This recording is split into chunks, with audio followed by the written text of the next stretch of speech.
Rappelez-vous, c'était en plein été, fin juillet, le lancement de Windows 10. Alors aujourd'hui, un mois après, on fait les comptes. 75 millions de copies installées de Windows 10, donc sur 75 millions d'appareils. Est-ce que ça fonctionne? Quels sont les retours des utilisateurs? On fait le point, un mois après la sortie de Windows 10, avec Eric Le Bourlou de la rédaction de zeronet.com.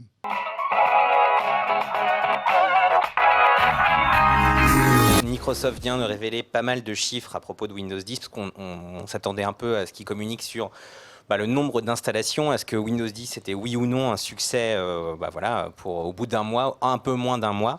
Et donc on sait maintenant que Windows 10 a été installé en un peu moins d'un mois sur 75 millions de machines, 75 millions de PC, et que c'est donc plutôt un bon chiffre. C'est plutôt un bon chiffre. Quand on le compare à Windows 8, qui était sorti quelques années plus tôt, on était en un mois à peu près 40 millions d'ordinateurs installés sous Windows 8. C'est bien alors. Donc c'est mieux. En revanche, par contre, Windows 10 étant gratuit, Windows 8, ce n'était pas son cas. Donc effectivement, on va voir. Les chiffres sont un peu faussés, on va dire. On va voir si la tendance continue. Ce qu'on voit en fait, par contre, sur la tendance des premières semaines, c'est qu'il y a eu beaucoup d'installations au début et que là la courbe a tendance à fléchir un peu, donc on va voir si Windows 10 continue à grimper, mais en tout cas il a pris à peu près 6% de part de marché de tous les OS, on va dire 6% de part de marché des OS, ce qui n'est pas négligeable quand même.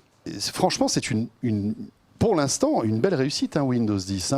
Oui, avec une belle ergonomie, une rapidité. J'ai l'impression que c'est même encore plus rapide que Windows 8. Oui, on n'a pas encore fait de test vraiment pointu pour comparer Windows 8 et Windows 10, mais effectivement, on se rend compte à l'usage que c'est extrêmement rapide, que c'est léger. Il y a aussi une autre réussite pour moi dans Windows 10, c'est le navigateur. Alors, on a beaucoup glosé sur est-ce que Microsoft va réussir, oui ou non, à faire un bon navigateur. En fait, Microsoft Edge est assez rapide et même plus rapide que certains de ses concurrents bien connus, prend moins de place en mémoire. Par exemple, si on compare à Chrome, il tient la concurrence. Il tient tout à fait la concurrence à Chrome. La seule différence, en revanche, c'est qu'il a moins de fonctions pratiques qu'on connaît dans Chrome et il n'y a pas d'extension encore suffisamment développée pour que ce soit vraiment intéressant pour un power user.